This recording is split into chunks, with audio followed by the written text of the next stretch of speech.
The outcome of the Civil Society Forum held yesterday. Thank you, Madam Chair. Excellencies, delegates, ladies and gentlemen. In societies everywhere we find marginalized and vulnerable groups who bear the most severe consequences of social exclusion and conflict. People struggle daily under the dehumanizing conditions of poverty, unable to access power and denied the right to participate in creating the social order. From this perspective, social integration has an ethical dimension which cannot be ignored. Our primary concern then, as civil society, is social justice as a basis for social integration. The intrinsic dignity and rights of all human beings must be recognized, acknowledged, and promoted in all development policies. Those who are excluded must be included as equal partners in all development planning, implementation, and evaluation. Both social and economic development needs to be people-centered. The recent economic crisis has been a strong reality check for all of us. It has highlighted how essential it is to have coherence and balance between economic and social development policies. Moreover, it has dramatically shown the widening gap between those who have and those who have not. Since most of our organizations are direct service providers, we have seen firsthand the harsh impact of this crisis on people struggling to survive all over the world. The crisis has highlighted the need for effective, universal social protection to ensure income security, pension, and health care provisions. It has exacerbated already existing crises of food security, energy, and the impact of climate change. All of these will continue to have devastating consequences for already marginalized and vulnerable groups worldwide. Social integration must respond to this reality.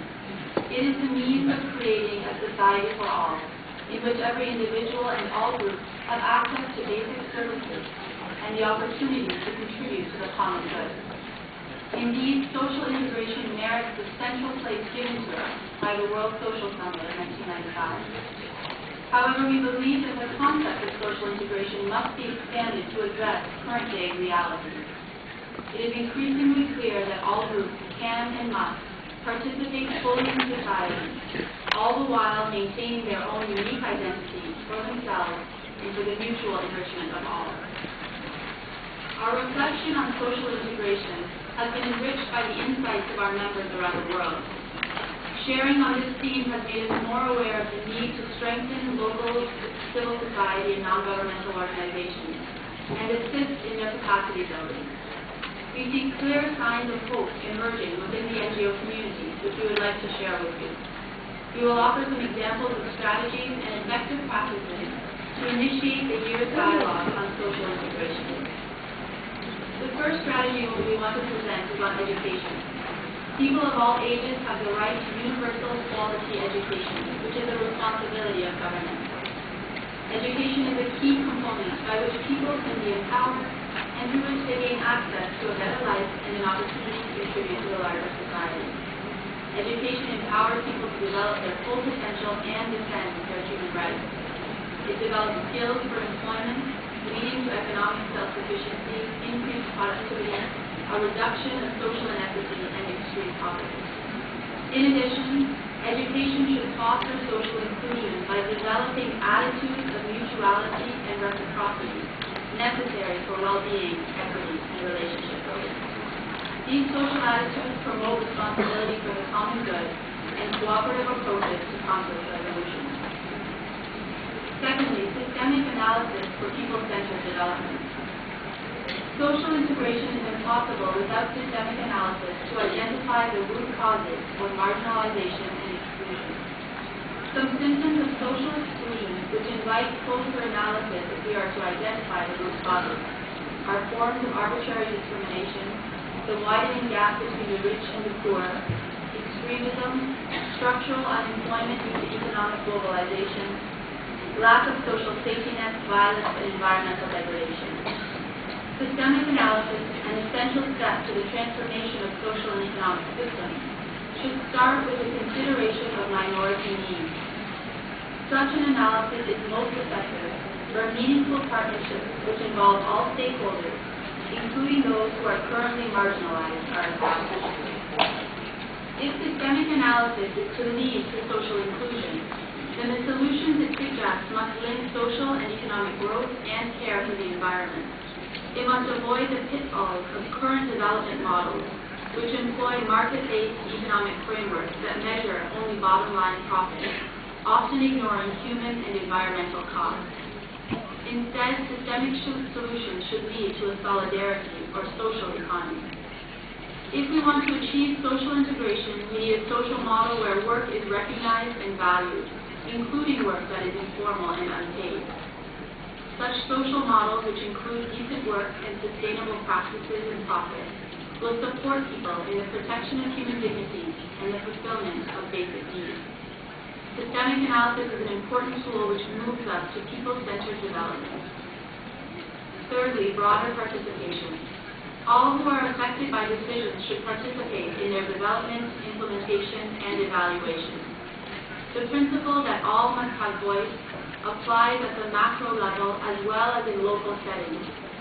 Returning to our consideration of the global financial crisis, we see that the exclusive thinking which created the problem is not adequate to solve the problem.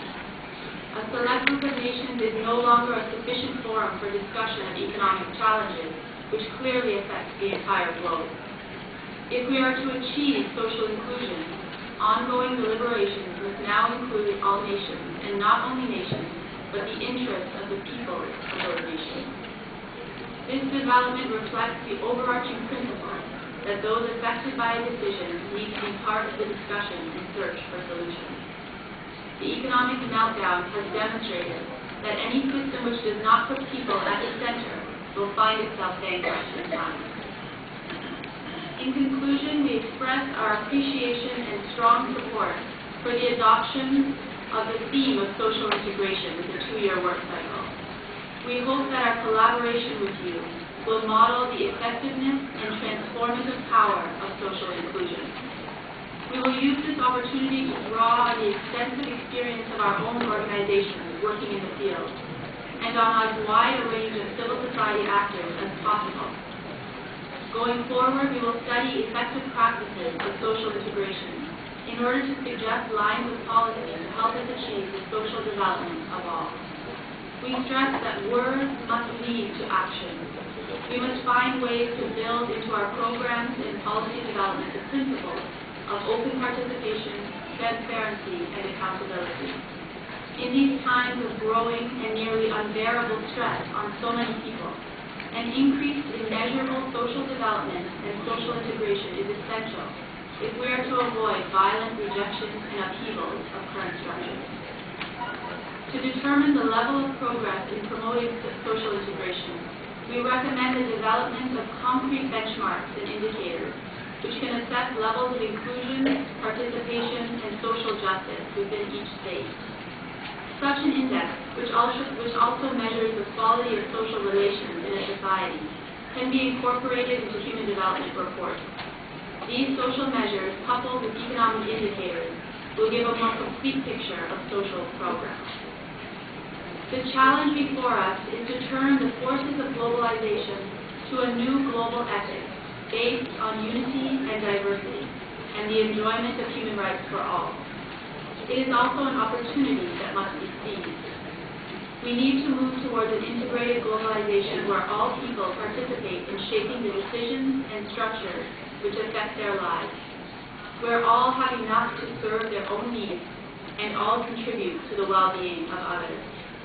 This would truly be an inclusive society and realize one of the principal aims of the UN Charter, to promote social progress and better standards of life in larger freedom. Thank you, Madam Chair.